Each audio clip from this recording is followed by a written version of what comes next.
Welcome back, bookworms. I hope you're all doing well and I hope you're all reading well. So, I want to do a little review of a book that I've just finished, and it's called The Djinn in the Nightingale's Eye by A.S. Byatt. So, The Djinn in the Nightingale's Eye by A.S. Byatt. A.S. Byatt is actually an English novel writer. I from her surname, I thought maybe she was Indian. I don't know if she's got an Indian origin, I'm not sure. Um, but this, I picked this up because I'd watched a movie called 3,000 Years of Longing, and it's a movie basically about a lady. It's a movie starring Tilda Swinton, Idris Elba, and it's directed by a guy called, I think it's George Miller, and it's about a lady called, I think her name is Gillian Perholt, and played by Tilda Swinton, who goes to Istanbul on a conference. She's what's called a narratologist, which means she sort of studies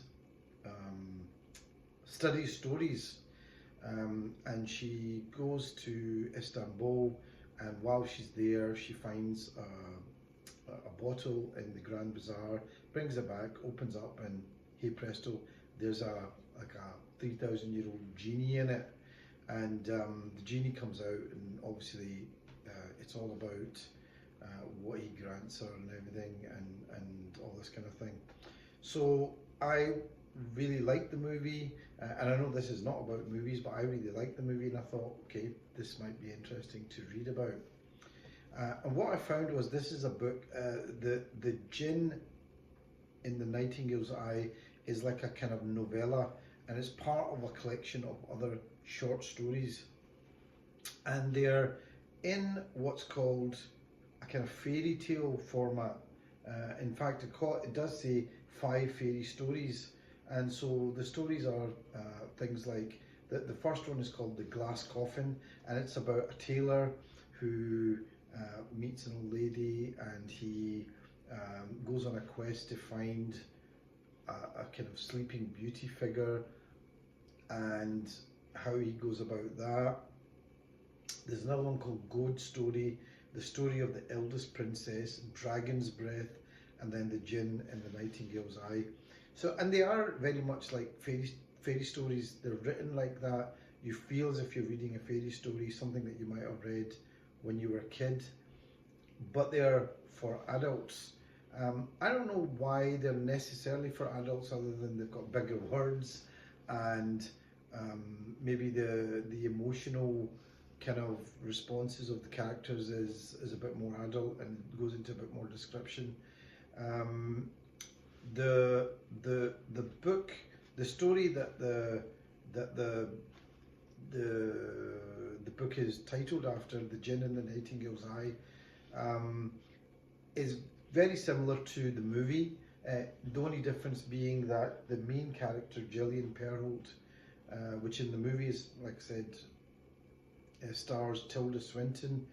In the book, she's a lady who has 2 kids who are now older, have moved on, and her husband has run off to Mallorca or Marbella with a 25-year-old. So that's important because there's a phrase that comes up a few times, and it's floating redundant. So she talks about how she's now kind of redundant, and that's part of the kind of story. In the book, in the film rather, Gillian Perholt is a lady who's never been married, and her last relationship was with somebody, and she's got his sort of things to remember him by in a box in the house. So what seems, yeah, I mean, I really liked The Djinn in the Nightingale's Eye, the novella, this particular one, and it didn't read like a fairy story to me. This read like a little novella, and it was kind of like a kind of love story, where she goes to Istanbul, basically meets a Djinn, and it is about how they kind of have a relationship now. Gillian Perrell, being a narratologist, knows that any stories about wish granting are cautionary tales, and you've got to be careful what you wish for. So she's very, very well aware of that, and the Djinn basically and her essentially get to know each other, as well as getting it on at one point, which is another thing. But they get to know each other, and he tells her about his life. She tells him about her life.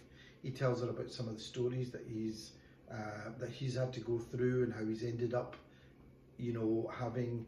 It's actually, now that I think about it, he basically talks about his past relationships and how they've worked out, and some of them have worked out really, and how a lot of them have worked out badly. Now I have to say that the film I thought was fantastic. I loved the way that they did use CGI, and they have characters in it like the Queen of Sheba, who's supposed to be partially Djinn. And Djinn is, by the way, the kind of Arabic word basically by genie, one of these spirits. She meets the Queen of Sheba is courted by Solomon, and he has the power to speak to the ants and the animals and things like that. And it's beautiful the way that it's kind of put forward in the movie. I really like the movie. Like I said, starring Tilda Swinton and Idris Elba, and Tilda Swinton is just brilliant in it. I think she just dominates the screen as her character, and Idris Elba is pretty good in it as the genie. He brings that kind of exotic side to it. So, but it was the tale is quite a feminist tale, I think, and a lot of it is about how the character Gillian Perholt is now a woman, and they use this phrase "floating redundant," that she's now, in a way, and that refers to her when she's up in the air in a plane. And there was a paragraph that kind of struck me at the time, and it's when she's in the plane, she's going to Istanbul. She knew she was lucky. Her ancestresses, about whom she thought increasingly often, would probably have been dead by the age she had reached, dead in childbed, dead of influenza or tuberculosis or puerperal fever or simple exhaustion, dead as she travelled back in time, from worn out, unavailing teeth, from cracked kneecaps, from hunger, from lions, tigers, saber-toothed tigers, invading aliens, floods, fires, religious persecution, human sacrifice. Why not? Certain female narratologists talked with pleasurable awe about wise crones, but she was no crone. She was an unprecedented being, a woman with porcelain crown teeth, laser-corrected vision, her own store of money, her own life and field of power, who flew, who slept in luxurious sheets around the world, who gazed out at the wild fields under the sun by day and the brightly turning stars by night, as she floated redundant. So it's got that kind of thing about the genie back in the old days, and and stories about the genie living in a palace and things like that. But at the same time, it's very much about how Gillian Perrell is a woman of today. Although she's in her 40s or 50s, maybe in the book, and she's floating redundant in a sense that she's now what is her place in life. But really, it's also saying, look, she's not like the women of old. She's got a place in life. She's her own person. She's got her own money. She's got her own stuff. She's got laser corrected eye vision. Anyway, she ends up getting involved with the genie or the Djinn and of the story, and she takes him back to London. They go back, and it's kind of like really the story of their relationship, and it's quite a nice story. It's quite an adult story, and that is one that I thought wasn't really written like a fairy tale. It was written more like a novella. I thought it was beautifully written. I liked it. The rest of the fairy tales.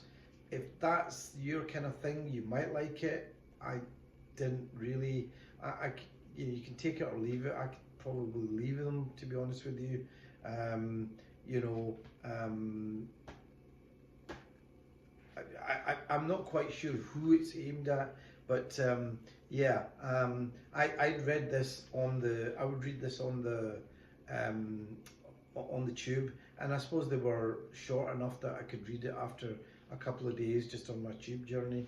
Um, but yeah, the Djinn and the Nightingales. I'll read the back blurb of it.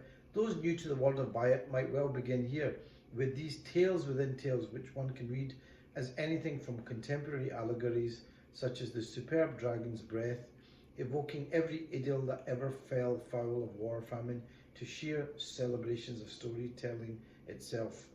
A cerebral extravaganza bristling with idea. That was the Spectator. The Financial Times. The fairy story is obviously a form that fascinates A.S. Byatt. It suits her spare, cool prose, and this collection enables her to create very different effects. A beautifully produced book. I'm not a huge fan of the whole fairy tale format. The actual, like I said, the Djinn and the Nightingales, I quite liked. Like I said, and I did come to this from the movie. I really enjoyed the movie. My kids hated the movie. They couldn't understand what it was about, and like, why did it? What was the movie all about?